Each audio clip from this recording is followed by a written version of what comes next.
do this. We're going to do a Connecticut Yankee in King Arthur's Court. I enjoy reading these. Chapter 8, The Boss.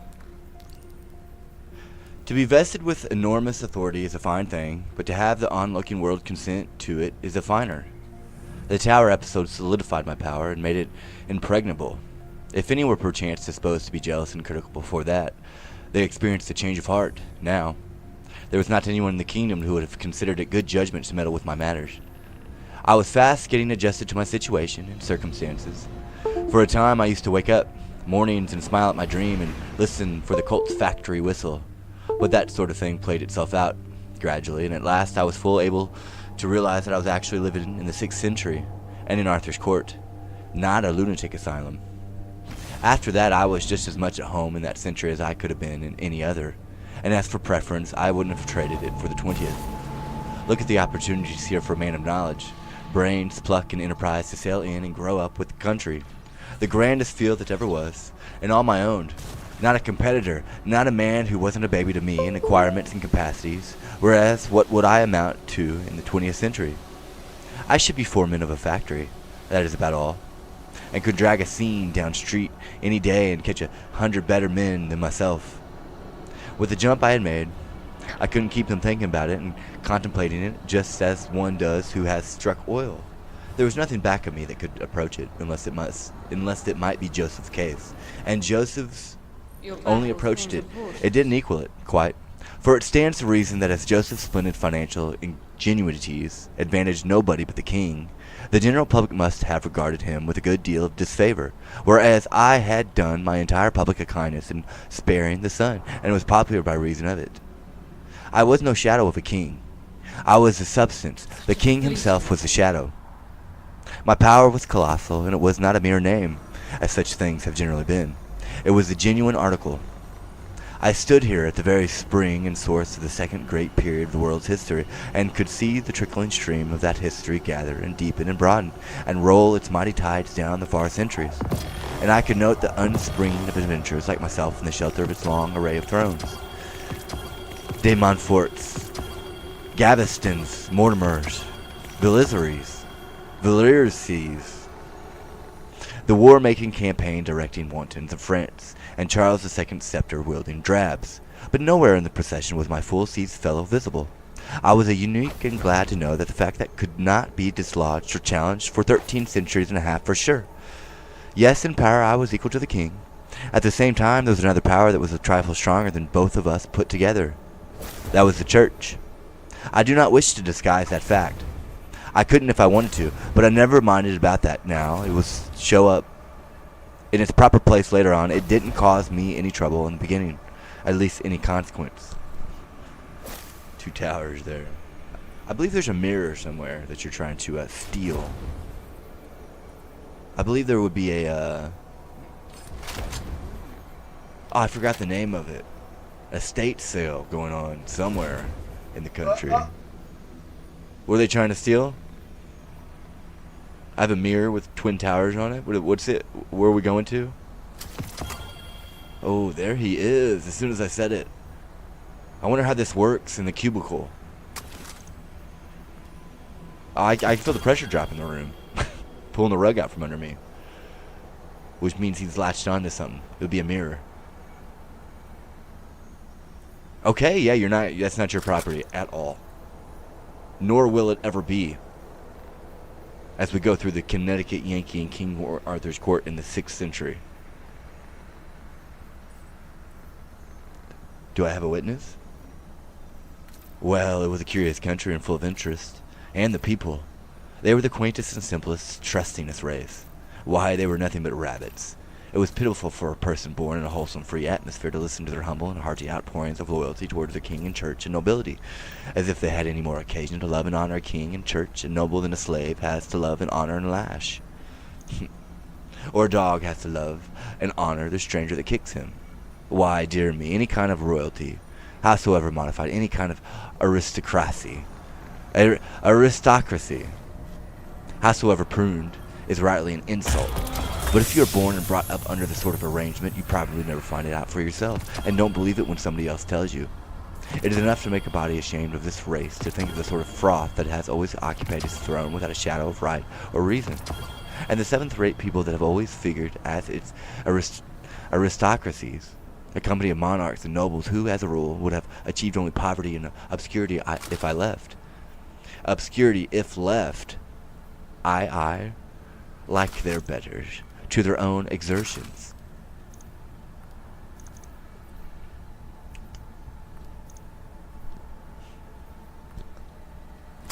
The most of King Arthur's British nation were slaves.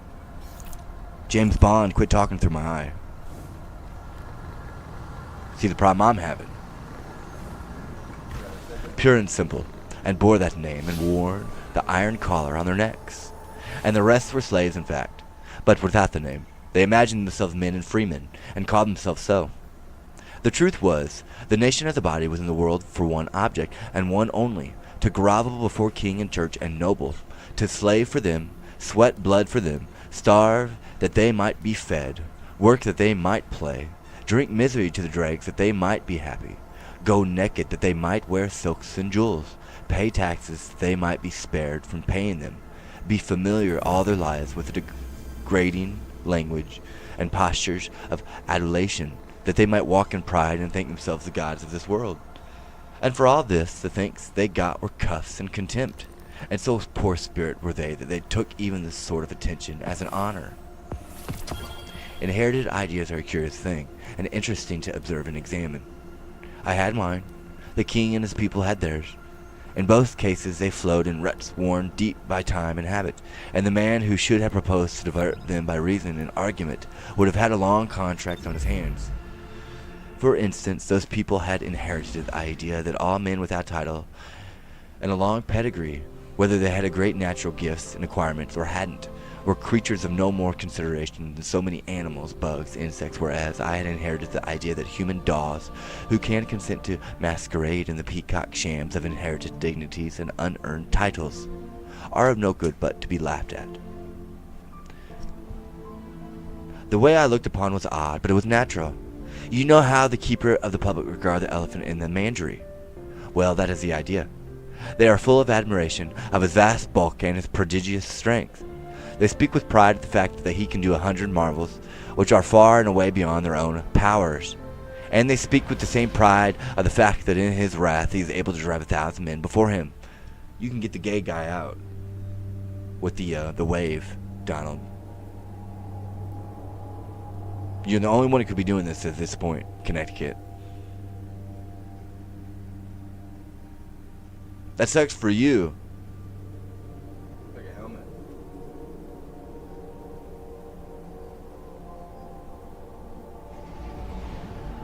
Oh yeah, dude, I can. I would stop doing that. Anyway, stop interrupting me.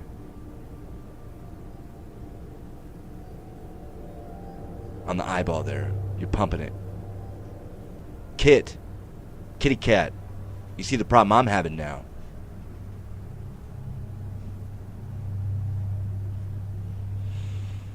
On camera, it's being recorded, Ark. I bet I know who has it. He doesn't believe it. Okay. But does that make him one of them? No, the raggedest tramp in the pit would smile at the idea. He couldn't comprehend it, couldn't take it in, couldn't in any remote way conceive of it. Well, to the king, the nobles, and all the nation, down to the very slaves and tramps, I was just that kind of an elephant, and nothing more. I was admired, also feared, but it was as an animal is admired and feared. The animal is not reverenced, neither was I. I was not even respected. I had no pedigree, no inherited title, so in the king's and nobles' eyes I was mere dirt. The people regarded me with wonder and awe, but there was no reverence mixed with it. Through the force of inherited ideas, they were not able to conceive of anything being entitled to that except pedigree and lordship. There you see the hand of the awful power, the Roman Catholic Church. In 2 or 3 little centuries, it had converted a nation of men into a nation of worms. Before the day of the church supremacy in the world, men were men, and held their heads up and had a man's pride and spirit and independence. And what of greatness and position a person got? He got mainly by achievement, not by birth. But then the church came to the front with an axe to grind, and she was wise, subtle, and knew more than one way to skin a cat. or a nation.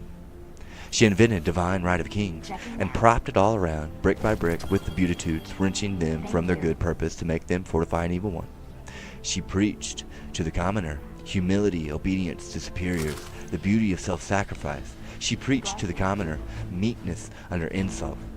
Preached still to the commoner, always to the commoner. Patience, meanness of spirit, non-resistance under oppression. And she introduced heritable ranks in aristocracies and taught all the Christian populations of the earth to bow down to them and worship them.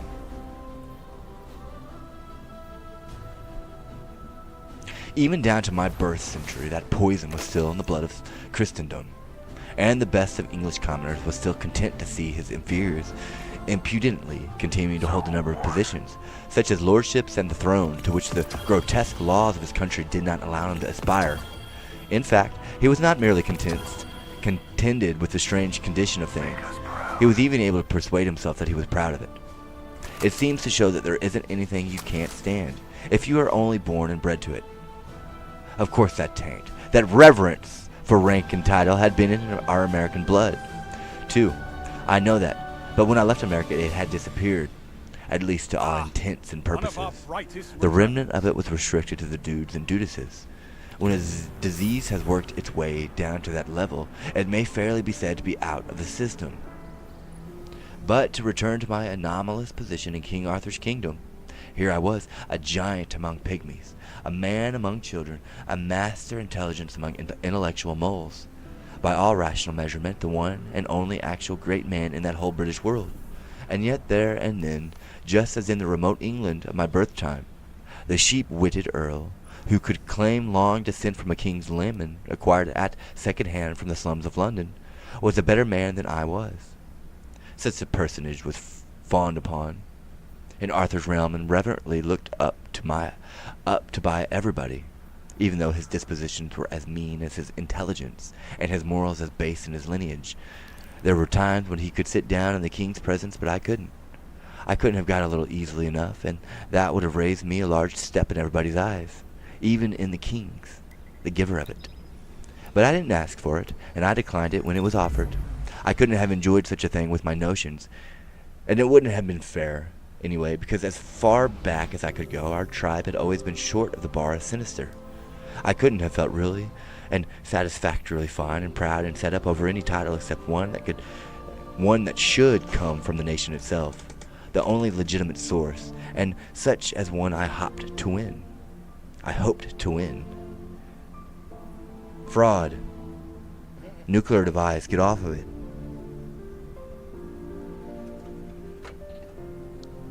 And in the course of years of honest and honorable endeavor, I did win it, and did wear it with a high and clean pride. This title fell casually from the lips of blacksmith one day in a village, was taught up as a happy thought and tossed from mouth to mouth with a laugh and an affirmative vote. In 10 days it had swept the kingdom, and was become as familiar as the king's name. I was never known by any other designation afterward, whether in the nation's talk or in grave debate upon matters of state at the council board of the sovereign. This title, translated into modern speech, would be the boss, elected by the nation, that suited me, and it was a pretty high title. There were very few thus, and I was one of them. If you spoke of the duke, or the earl, or the bishop, how could anybody tell which you meant? But if you spoke of the king, or the queen, or the boss, it was different. Well, I liked the king, and as a king I respected him, respected the office. At least respected it as much as I was capable of respecting any unearned supremacy. But as men, I looked down upon him and his nobles, privately. And they liked me, and respected my office, and as an animal without birth or shame title. They looked down upon me, and were not particularly private about it either. I didn't charge for my opinion about them, and they didn't charge for their opinion about me. The account was square. The books balanced, everybody was satisfied. We're not square. That's the thing about it, as you get rocked. We're not square at all. I appreciate you though.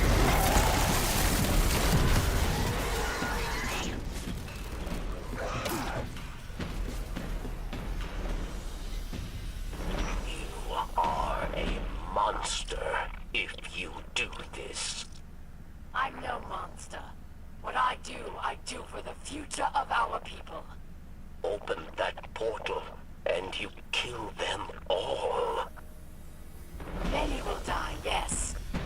Chapter 9, The Tournament. They are always having grand tournaments there at Camelot, and very stirring, picturesque, and ridiculous human bullfights they were too, but just as little wearisome to the practical mind. However, I was generally on hand for two reasons. A man must not hold himself aloof from the things which his friends and his community have at heart, if he would be liked, especially as a statesman, and both as a businessman and statesman. I wanted to study the tournament and see if I could invent an improvement on it.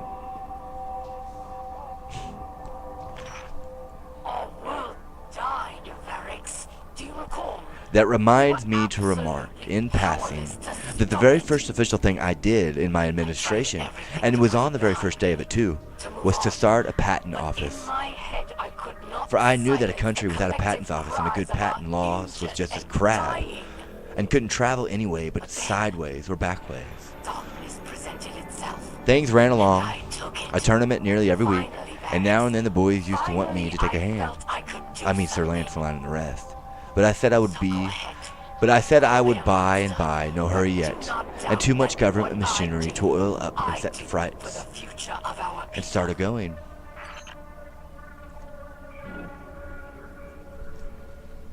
We had one tournament which was continued from day to day during more than a week, and as many as 500 knights. Okay, buddy. As 500 knights took part in it, from first to last. They were a week's gathering. They came on horseback from everywhere, from the very ends of the country and even from beyond the sea. And many brought ladies, and all brought squires and troops of servants. We'll stop her, Varix. It was a most gaudy and gorgeous crowd, as customary and very characteristic of the country and the time. In the way of high animal spirits, innocent indecencies of language, and happy-hearted indifference to morals. It was fight or look on, all day and every day, and sing, gamble, dance, carouse half the night every night. They had a most noble good time. You never saw such people. Those banks of beautiful ladies, shining in their barbaric splendors, would see a knight sprawl from his horse and lists with a lance shaft, the thickness of your ankle clean through him and the blood spouting, and instead of fainting, they would clap their hands and crowd each other for a better view. Only sometimes one would dive into her handkerchief and look ostentatiously broken-hearted, and then you could lay 2 to 1 that there was a scandal there somewhere, and she was afraid the public hadn't found it out. The noise at night would have been annoying to me ordinarily, but I didn't mind it in the present circumstances, because it kept me from hearing the quacks, detaching legs and arms from the day's cripples. They ruined an uncommon good old crosscut saw for me, and broke the sawbuck too, but I let it pass. And as for my axe, well, I made it up my mind that the next time I lent an axe to a surgeon, I would pick my century. I not only watched this tournament from day to day, but detailed an intelligent priest from my Department of Public Morals and Agriculture and ordered him to report it, for it was my purpose by and by, when I should have gotten the people along fair enough, to start a newspaper. Clayton Dale Smith owns this newspaper, you do not. The first thing you want... That's why you're getting rocked. The first thing you want in a new country is a patent office. Then work up your school system, and after that out with your paper. A newspaper has its faults, and plenty of them. But no matter, it's hot from the tomb for a dead nation, and don't you forget it. You can't resurrect a dead nation without it. There isn't any way. So I wanted to sample things and be finding out what sort of reporter material I would be able to rake together out of the 6th century when I should come to need it. Well, the priest did very well, considering. He got in all the details, and that is a good thing in a local item. You see, he had kept books for the undertaker department of his church when he was younger, and there, you know, the money's in the details. The more details, the more swag. Bearers, mutes, candles, prayers, everything counts. And if the bereaved don't buy prayers enough, you mark up your candles with a forked pencil. And your bill shows up all right, and he had a good knack of getting in the complimentary thing here and there about a night that was likely to advertise. No, Canada. I mean a night that had influence. And he also had a near gift of exaggeration. For in his time he had kept door for a pious hermit who lived in a sty and worked miracles. Of course, this novice report I lacked whoop, crash, and lurid description, and therefore wanted the true ring. but its antique wording was a quaint and sweet and simple and full of the fragrances and flavors of the time. And these little merits made up in measure for more important slaps. Here is an extract from it.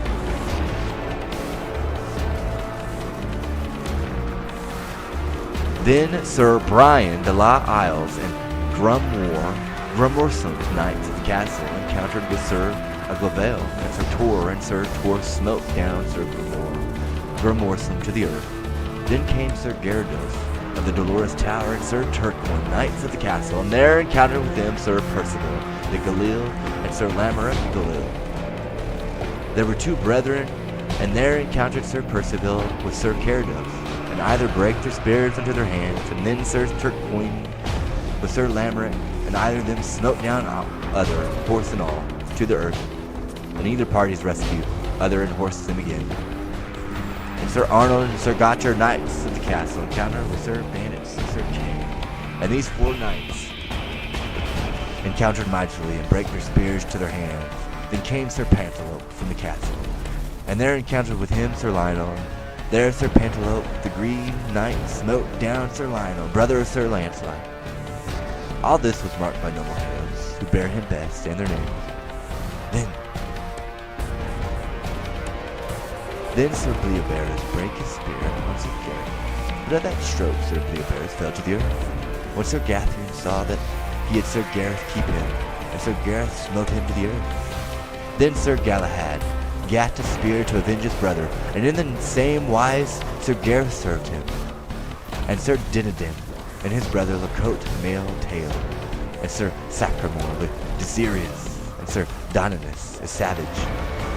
All these he had bare down with one spear.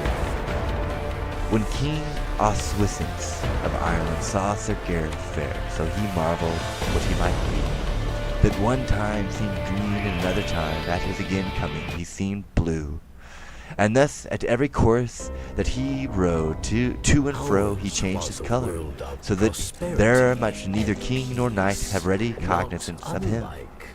Then Sir Ogwisance, the King of Ireland, encountered with Sir Gareth, and there Sir Gareth smote him from his horse, saddle and all.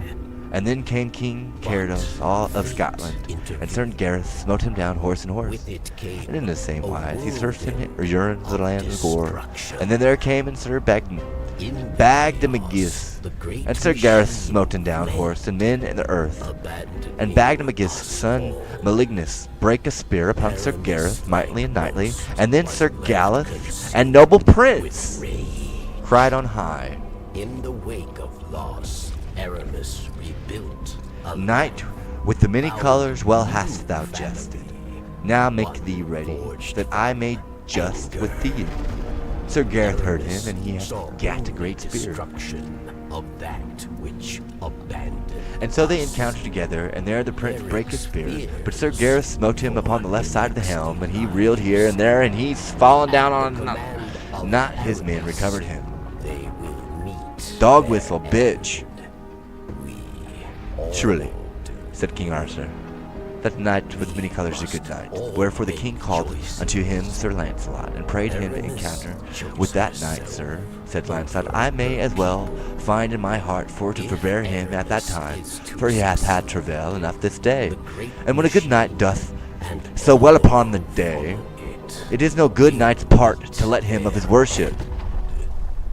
And namely, Darkness, there is only one truth. when he seeth the knight hath done so great labour, for peradventure in Sir Lancelot his quarrel is here the day, peradventure he is best nanny, his best beloved, with the lady of all that he be bare.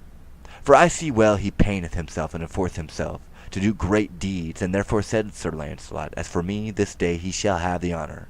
Though it lay in my power to put him from it, I would not. Oh, Pawn, in another life we may have been allies, but instead you put us at odds. There was an unpleasant little episode that day, which for reason of state I struck out of my priest's report. You will have noticed that Gary was doing some great fighting in the engagement. When I say Gary, I mean Sir Gareth. Gary was my private pet name for him. It suggests that I had a deep affection for him, and that was the case, but it was a private pet name only. and never spoken aloud to anyone, much less to him. Being a noble, he would not have endured a familiarity like that from me. Well, to proceed, I sat in a private box set apart from me as the king's minister. While Sir Dinadan was waiting for his return to enter the list, he came in there and sat down and began to talk. Tainted and twisted, as you For he was always making up to me because I was a stranger and he liked to have a fresh market for his jokes. There is no future for any of us. The most of them haven't reached that stage where the teller was to do the laughing himself while the other person looks sick. I had always responded to his efforts as well as I could, and felt a very deep and real kindness for him, too, for the reason that to be malice of fate, he knew the one particular antidote, which I had heard oftenest. Get it off! Stasis reminds me how and had most hated, most loathed of all my life. He had at least spared it time. Nothing can change the fact Get it that off. I was Come on. forged in the light. And all of This is why I have the right to kill you. It goes against who I am. What I am. One particular antidote, which I had heard oftenest, and had most hated and most loathed all my life, had at least spared it me. It was one which I had heard attributed to every humorous person who had never stood on American soil, from Columbus down to the Artemis Ward. It was about a humorous lecturer who flooded an ignorant audience with the killingest jokes. For an hour, never got a laugh.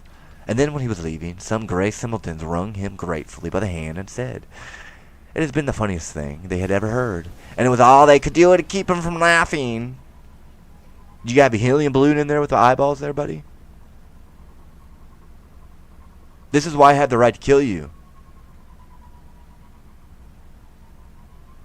Go ahead. Go ahead. Laugh it up, bitch. Go ahead and allow her to do it, Congress. He just told you what's about to happen. Excuse me for interrupting you. Give me some stupid Go ahead and look. keep touching it, bitch. You're not even in the room. You're not even in the room. Give me some stupid look. No. From Columbus down to Artemis Ward. Articus Finch. It was about a humorous lecturer who flooded an ignorant audience with the killingest jokes for an hour and never got a laugh. And then he was leaving, some gray simpletons wrung him gratefully by the hand and said it had been the funniest thing they had ever heard, and it was all they could do to keep from laughing right out and meeting. That anecdote never saw the day that it was worth the telling, and yet I had sat under the telling of it hundreds and thousands and millions and billions of times, and cried and cursed all the way through. Then who can hope to know what my feelings were? To hear this armor-plated ass starting on it again, in the murky twilight of tradition, before the dawn of history, while even Lactantius might be referred to as late Lactantius, and the Crusades wouldn't be born for 500 years yet. Just as he finished, the cowboy came. So haw-hawing like a demon, he went rattling and clanking out like a crate of loose castings, and I knew nothing more. It was some minutes before I came to, and then it was some minutes before I came to, and then I opened my eyes just in time to see Sir Gareth fetch him an awful weight, and I unconsciously out with the prayer, I hope the gracious he's killed. But by ill luck, before I had got half through with the words, Sir Gareth crashed into Sir Sagramore, lay desirous, and sent him thundering over his horse Crupper, and Sir Sagramore caught my remark and thought I meant it for him.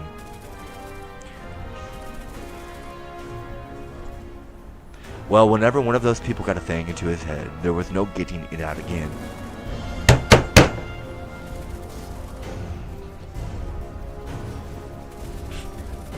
I knew that. So I saved my breath and offered no explanations.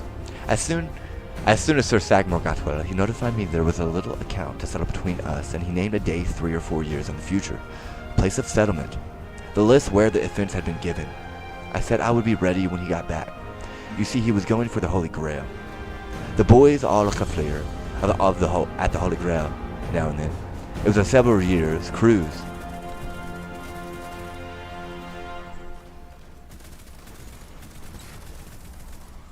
They always put in a long absence snooping around, in the most conscientious way, though none of them had any idea where the Holy Grail really was, and I don't think any of them actually expected to find it, or would have known what to do with it, if he had run across it.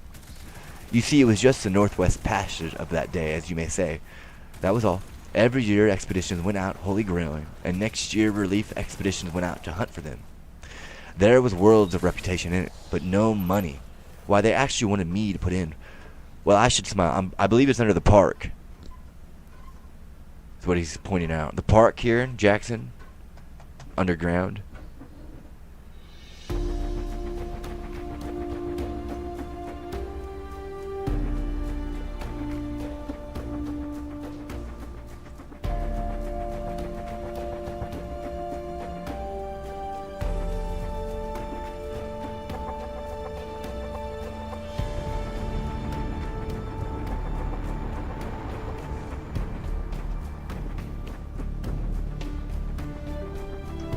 Okay, retry it. Chapter 10, Beginnings of Civilization.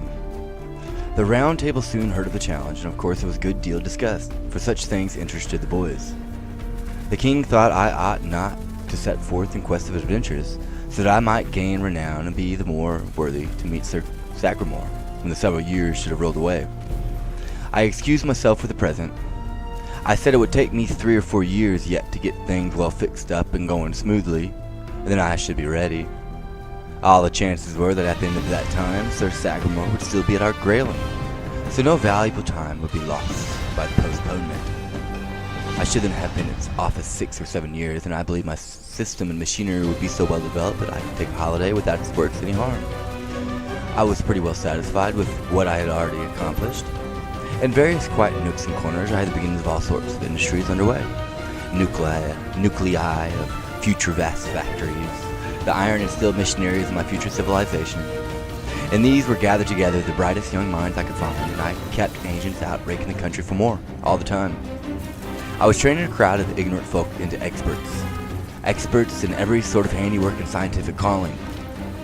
These nurseries of mine went smoothly and privately along undisturbed in their obscure country retreats, for nobody was allowed to come into their precincts without a special permit, for I was afraid of the church. I had started a teacher factory in a lot of Sunday schools the first thing. As a result, I now had an admirable system of graded schools in full blast on those places, and also a complete variety of Protestant congregations, all in a prosperous and growing condition. Everybody could be any kind of Christian he wanted to. There was perfect freedom in that matter, but I confined public religious teaching to the churches and the Sunday schools, permitting nothing of it in my other educational buildings. I could have given my own sect the preference and made everybody a Presbyterian without any trouble, but that would have been to affront the law of human nature. Spiritual wants and instincts are as various in the human family as are physical appetites, complexion, and features, and a man is only at his best morally when he is equipped with a religious garment, whose color and shape and size must nicely accommodate themselves to the spiritual complexion, angularities, and stature of the individual who wears it. And besides, I was afraid of a united church. It makes a mighty power, the mightiest conceivable, and then when it by and by gets into selfish hands, as it always bound to do, it means death to human liberty and paralysis to human thought. All mines were royal property, and there was a good many of them. They had formerly been worked as savages always work mines, holes grubbed in the earth and the mineral brought up in sacks of hide by hand at this rate of a ton a day. But I had begun to put the mining on a scientific basis as early as I could. Yes, I had made pretty handsome progress when Sir Sagramore's challenge struck me. 4 years rolled by, and then, well, you would never imagine in the world. Unlimited power is the ideal thing when it is safe in hands. The despotism of heaven is the one absolutely perfect government. An earthly despotism would be the absolute perfectly earthly government if the conditions were the same, namely the depot, the perfectest individual of the human race, and his lease of life perpetual. But as a perishable perfect man must die and leave his despotism in the hands of an imperfect successor, an earthly despotism is not merely a bad form of government, it is the worst form that is possible. My work showed what a deposit could do with the resources of a kingdom at his command. Unsuspected by this dark land, I had the civilization of the 19th century becoming. I had the civilization of the 19th century booming under its very nose. It was fenced away from the public view, but there it was, a gigantic and unsaleable fact. and to be heard from yet, if I lived and had luck. There it was, as sure a fact and as substantial a fact as any serene volcano, standing innocent with its smokeless summit in the blue sky and giving no sign of the rising hell of its bowels. My schools and churches were children 4 years before. They were grown up now. My shops of that day were vast factories now, where I had a dozen trained men then. I had 1,000 now, where I had one brilliant expert then. I had 50 now. I stood with my hand on the cock, so to speak, ready to turn it on and flood the midnight world with light at any moment. But I was not going to do the thing in that sudden way. It was not my policy. The people could not have stood it, and moreover, I should have had the established Roman Catholic Church on my back in a minute. Einstein.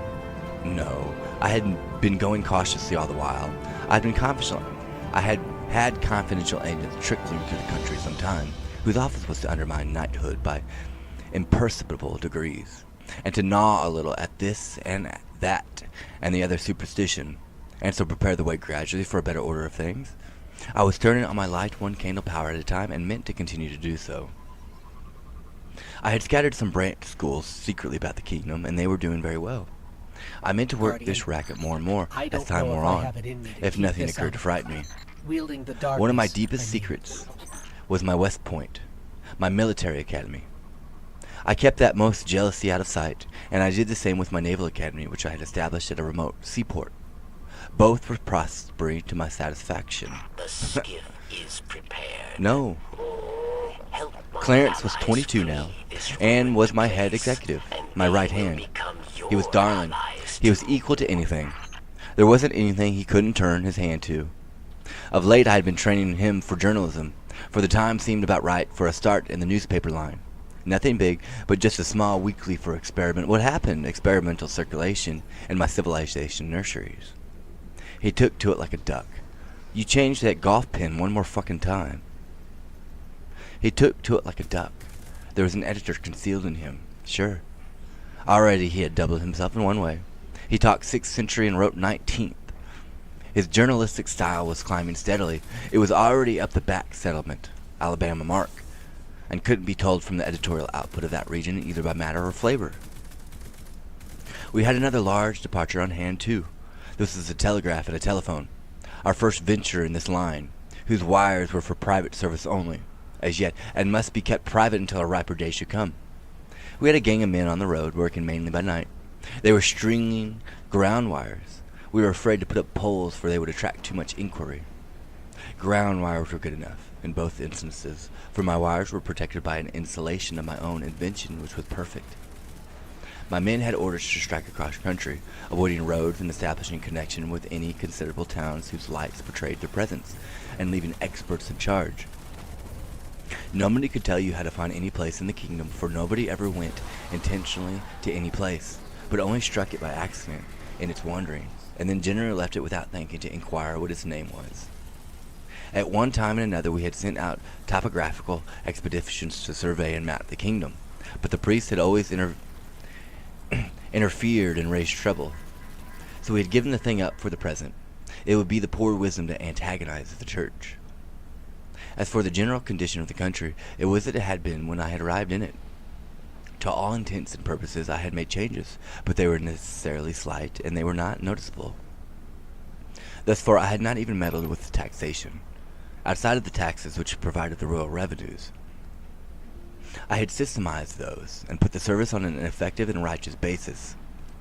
As a result, these revenues were already quadrupled, and yet the burden was so much more equably distributed than before, that all the kingdom felt a sense of relief, and the praises of my administration were hearty and general. Personally, I struck an interruption now, but I did not mind it. It could not have happened at a better time. Early it could have annoyed me, but now everything was in good hands and swimming right along. The king had reminded me several times of late that the postponement I had asked for 4 years before had about run about. It was a hint that I had ought to be starting out to seek adventures and get up a reputation of a size to make me worthy of the honor of breaking a lance with Sir Sagramore, who was still out grailing, but was being hunted for by various relief expeditions, and might be found any year now. So you see, I was expecting this interruption. It did not take me by surprise.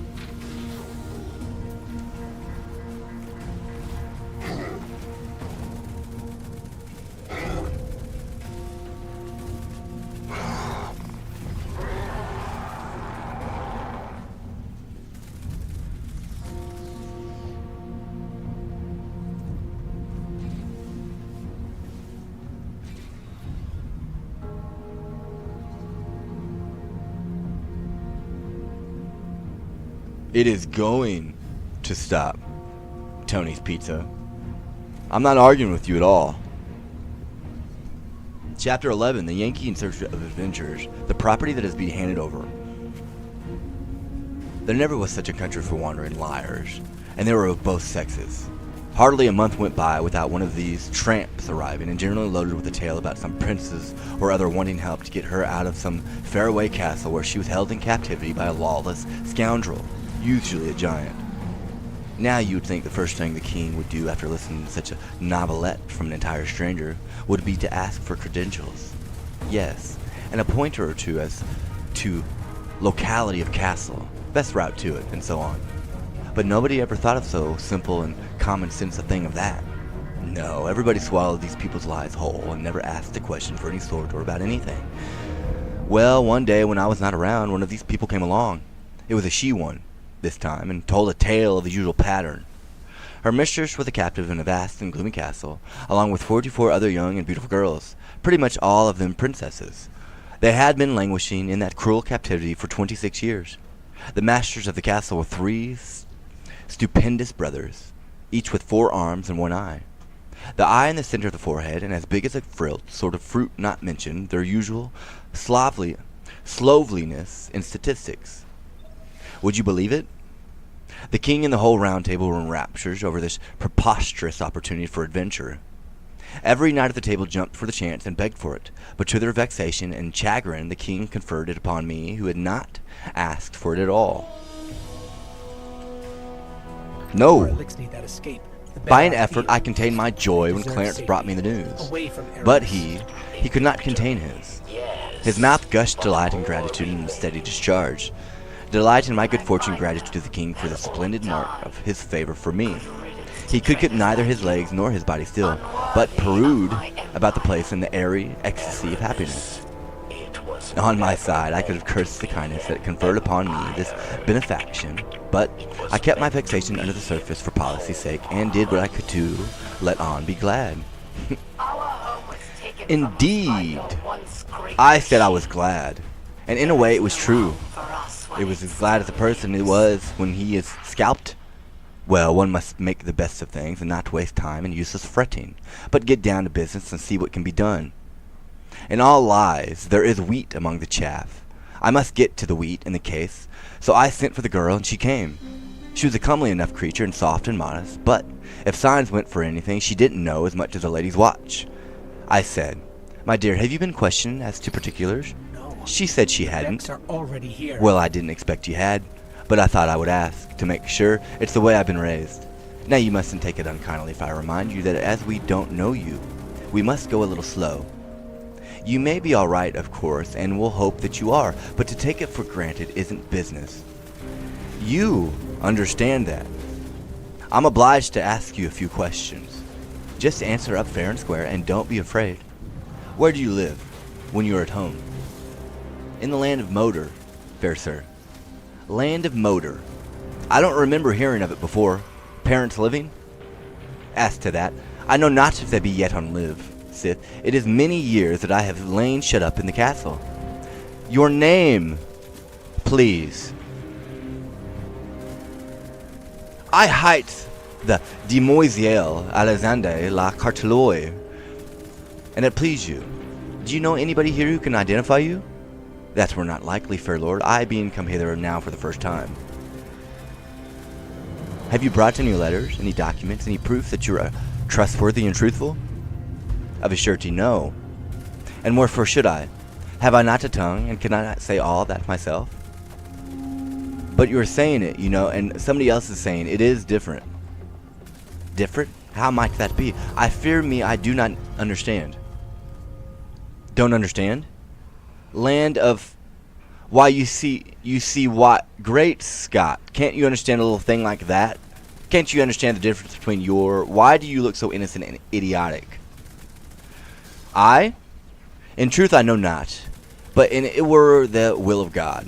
Yes, I reckon that's about the size of it. Don't mind my seeming excited. I'm not. Let us change the subject. Now, as to this castle with 45 princesses in it and 3 ogres at the head of it, tell me, where is this harem? Harem?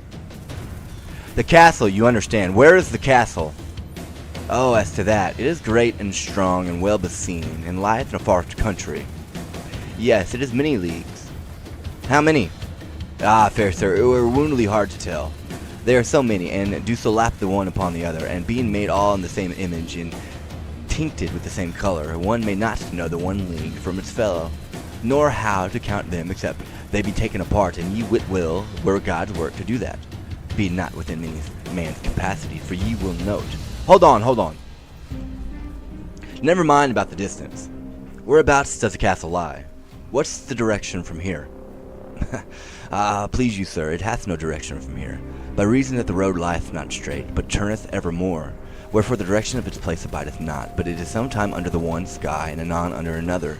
Whereso if ye be minded that it is in the east, and wind thitherward, ye shall observe that the way of the road doth yet again turn upon itself by the space of half a circle. And this marvel happen again, and yet again, and still again. It will grieve you that you had thought by vanities of the mind to thwart and bring to naught the will of him that giveth not a castle a direction from a place except it pleaseth him. North, south, below me? All castles in all directions are unto vanish out of the earth, leaving the places wherein they tarried desolate and vacant, so warning his creatures to where he will, and where he will not he. Oh, that's all right. That's all right. Give us a rest. Never mind about the direction. Hang the direction. I beg pardon. I beg 1,000 pardons. I am not well today. Pay no attention when I soliloquize. It is an old habit, an old bad habit, and hard to get rid of when one's digestion is all disordered with eating food that was raised forever and ever before he was born. Good land. A man can't keep his functions regular on spring chickens 1,300 years old. But come, never mind about that. Let's have you got such a thing as a map of that region about you. Now, a good map. Is it peradventure that manner of thing which of late the unbelievers are brought from over the great seas, which being boiled in oil, and an onion and salt added thereto, doth what? A map? What are you talking about? Don't you know what a map is? There, never mind. Don't explain. I hate explanations. They fog a thing up so that you can't tell anything about it. Run along, dear. Good day. Show her the way, Clarence. Oi. Well, it was reasonably plain. Now, why these donkeys didn't prospect these liars for details? It may be that his girl had a fact of her somewhere, but I don't believe you could have sluiced it out with a hydraulic, nor got it with the earlier forms of blasting, even with a case for dynamic. Even if it was a case for dynamite. Why, she was a perfect ass, and yet the king and his knights had listened to her as if she had been a leaf out of the gospel. If kings of sizes up the whole party and think the simple ways of this court, this wandering wench hadn't any more trouble to get access to the king in this place than she would have had to get to the poorhouse in my day and country. Releasing Vex put Elixni lives in danger. Many have already perished. Aramis, you... It kind of sizes up the whole party and thinks the simple ways of this court. This wandering wench hadn't any more trouble to get access to the king in his palace than she would have had to get into the poorhouse in my day and country. In fact, he was glad to see her, glad to hear her tale. With the adventure of hers to offer, she was as welcome as corpses to a corner. I don't want Dexter's barbecue letter. Don't get me Dexter's barbecue letter. Okay. Do you have $6? Okay, that's what I wanted to see. Just as I was ending up these reflections, Clarence came back. I remarked upon the barren result of my efforts with the girl. Hadn't got hold of a single point that could help me to find the castle. The youth looked like a surprised or puzzled or something, and intimated that he hadn't been wondering to himself that I had wanted to ask the girl all those questions for. Why, great guns? I said, don't I want to find the castle? And how else would I go about it? Smith & Wesson. La, sweet your worship, one may slightly answer that, I ween. She will go with thee. They always do. She will ride with thee. Ride with me? Nonsense. But of truth she will. She will ride with thee. Thou shalt see. What? She browse around the hills and scour the wood with me alone? And I as good as engaged to be married? Why, it's scandalous. Think how it would look. The dear face rose before me. The boy was eager to know all about his tender manner. I swore him to secrecy, and then whispered her name. Buzz Flanagan. He looked disappointed and said he didn't remember the Countess. How natural it was for the little courtier to give her rank, and he asked me where she lived. I can't. In I came to myself and stopped, a little confused. Then I said, "Never mind. Now, I'll tell you sometime." And might he see her? Would I let him see her someday?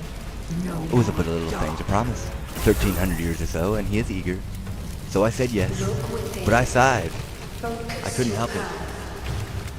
Delusional maniac. How interesting. And yet there was no sense. Did it dawn on you yet? And yet there was no sense in science, for she wasn't born yet. But that is the way we are made.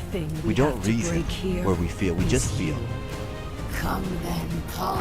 I don't want to do business with you. Show me what think is what I'm freedom pointing at. has given you. I'm not interested. You are the one in trouble. It is a promise. I'm not dealing with the eyeball movement. It's being recorded. You have been caught as we go through this. I think he's pointing out, Missouri, they can change the name of that state if you want to sit there and get down to it and argue with me. In what? I have no clue what in the fuck you're talking about, first of all. Come to me. In the state of Missouri, this alien that committed this crime right here, you're not allowed to record people without their knowledge in a business, period. I don't even know what they're talking about. Talking about like a little one individual out of I don't know how many. Tony Pizza. It's not I'm not arguing with you. It's not an argument. I can't kill you, I promise you. You lack logic and understanding here. You're a child with a device, is what you are, who has been caught with it. I promise you I will sacrifice you and kill you over this. Hand over the property so we can move forward with our lives. I'm not arguing with you. My expedition was all the talk that day and the night, and the boys were very good to me and made much of me and seemed to have forgotten their vexation and disappointment. $10 for that sandwich? And come to be as anxious for me to hide those ogres and set those ripe old virgins loose, as it were, themselves that had the contract. Well, they were good children, but just children, that is all. And they gave me no end of points about how to scout for giants and how to scoop them. Right now what they're doing is conspiracy theory. Well, he did this, over here we have this. What they're doing is making up evidence as they go, and they're putting evidence in place before it ever even happens. You're not getting what you want. You are not the creator of this art. I will drop bombs on you. That includes nukes. You're not getting out of this as you sit there and make plans, and I sit there and put you in your place every fucking time. So here, dumbass. No, I don't want that sandwich. Here's what I need. I don't want to do business with goddamn nigger. I promise you it's no. And they told me, no, that's not who we're talking about. No, dumbass. On camera, how much you want to bet me on it? Go ahead and raise the helium balloon on that skyscraper there. Do we have all the towers and all the heights leveled out? Is it perfect step by step? I'm not arguing with you at all, banker. At all, you are using my money before it ever even happens. I promise you are dead. That's the whole point of this. He just told you. Hey, you have a black miniature. Nah, we're not doing that with through glass windows. No. At all. That's pretty good in the heat of battle, though. I don't mind that at all. About this country and its death. I will do it. Yeah, he's telling you about it. You are going to hand over the property, you fucking retard. I ain't gonna deal. I'm not dealing with precious memory. I want involved. I can see the light and the pressure. Tag me in. Tag me in. I am not interested. I will drop a nuclear bomb on you. Through this, it's no. Step by nigger. step, and you try to make plans, and you come up with your little conspiracy theories. It never occurred to me, to one of them, to reflect that it was such a wonderful necromancer as I was pretending to be, Diablo.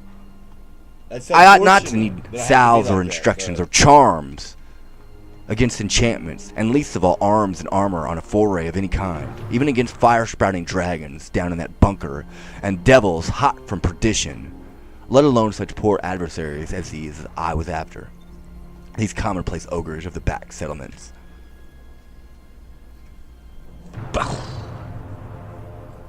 I was to have an early breakfast and start at dawn, for that was the usual way. But I had the demon's own time with my armor, and there he is, down in that bunker. Get him out of the bunker now. Resides within. And this delayed me a little. And dick it sucker. has many others. It is troublesome to get into, and there is no such detail. Stop doing that. That's Beyond why we're First, doing you it. wrap a layer or two a Goddamn. blanket around your body Pervaded by dark. for a sort of cushion to keep off the cold iron underneath the golf course there. Then you put on your sleeves and shirt of chainmail. These are made of small steel links woven together, and they form a fabric so flexible that if you toss your shirt onto the floor, it slumps in a I'm pile worried, like a peck of Guardian. wet fishnet Wielding rubber. This is stasis not may your be patent. taking more of a toll on you than you know.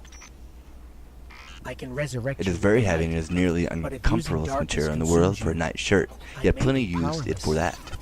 Tax collectors and reformers and one-horse kings with a defective title. And those sorts of people. Then you put on your shoes, flat boats roofed with interleaving bands of steel, and screw your clumsy spurs into the heels. Next, you buckle your greaves on your legs, and your with malice. Next, you buckle your greaves on your legs, and your cooses on your thighs. Then come your backplate and your breastplate, and you begin to feel crowded. Then you hitch onto the breastplate, the half petticoat of broad overlapping bands of steel, which hangs down in front but is scalloped out behind so you can sit down, and isn't any real improvement on the inverted coal scuttle, either for looks or for wear, or to wipe your hands on. Next, you belt on your sword. Then you put your stovepipe joints onto your arms, your iron gauntlets to your hands, your iron wrap trap into your head with a rag of steel web hitched into it to hang over the back of your neck. And there you are, snug as a candle in a candle mold. This is no time to dance. You have taken control Well, of the a man that darkness is packed within away and like sent that is Aramis nut to her that end. isn't worth the cracking. It's There is time so the little of truth meat when you go down to it presented itself by comparison with the shell. I mentioned before. The boys helped me, or I could never Another have got in. timeline. Just as we finished, Maya. Sir Bedivere happened There in, and I saw that Aramis as I lived, like not, and the I hadn't chosen the temptation most of convenient darkness outfit for a long trip. thrived. How It stately he pervaded looked, the minds of and the tall good and broad and preyed on their grand. desire. He had on his head a conical steel casque that only came down to his ears, and for visor had only a narrow steel bar that extended down to his upper lip and protected his nose. And all the rest of him from neck to heel was flexible chain mail, trousers and all. But pretty much all of him was hidden under the outside garment, which of course was of chain mail, as I said, and hung straight from his shoulders to his ankles, and from his middle to the bottom, both before and behind, was divided, so that he could ride and let the skirts hang down on each side. He was going grailing, and it was just the outfit for it too. I would have given a good deal for that ulster, but it was too late now to be fooling around. The sun was just up. The king and the court were all in the hand to see him off and wish me luck, so it wouldn't be etiquette for me to tarry. You don't get on your horse yourself. No, if you tried it, would you get disappointed? They carry you out just as they carry a sunstruck man to the drugstore and put you on and help get you to rights and fix your feet in the stirrups. And all the while you feel so strange and stuffy and like somebody else. Like somebody that has been married on a sudden or struck by lightning or something like that and hasn't quite fetched around and is sort of numb and can't just get his bearings. Then they stood up, the mass they called a spear, and its socket by my left foot, and I gripped it with my hand. Lastly, they hung up my shield around my neck, and I was all complete and ready to up anchor and get to sea. Everybody was as good to me as they could be, and a maid of honor gave me the stirrup cup, her own self. There was nothing more to do now, but for that damsel to get up behind me on a pillion, which she did, and put an arm or so around me to hold on.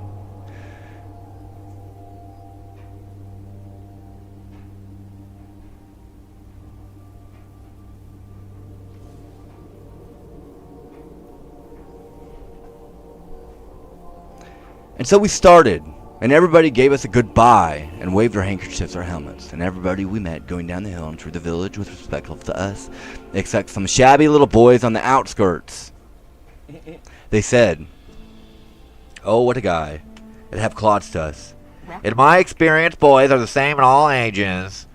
Transfer. All done. They don't respect anything. They don't care for anything or anybody. They say, "Go up, bald head. Go to the prophet going his unoffended way in the grave of antiquity." They sass me in the holy gloom of the Middle Ages, and I had seen them act the same way in Buchanan's administration. I remember because I was there and helped. The prophet had his bears and settled with his boys, and I wanted to get down and settle with my non-believer, but it wouldn't answer. because I couldn't have got up again. I hate a country without a Derek because you're a non-believer. Because I'm not a prophet, and you are in trouble.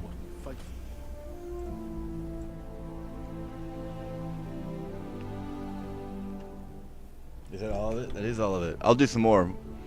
That one was they're starting to ask questions, and I feel obligated. So. Also, you were attacking me yesterday. It's like a piano, where you do the white key and then the black key. Yeah, it is on camera. Yeah, it is.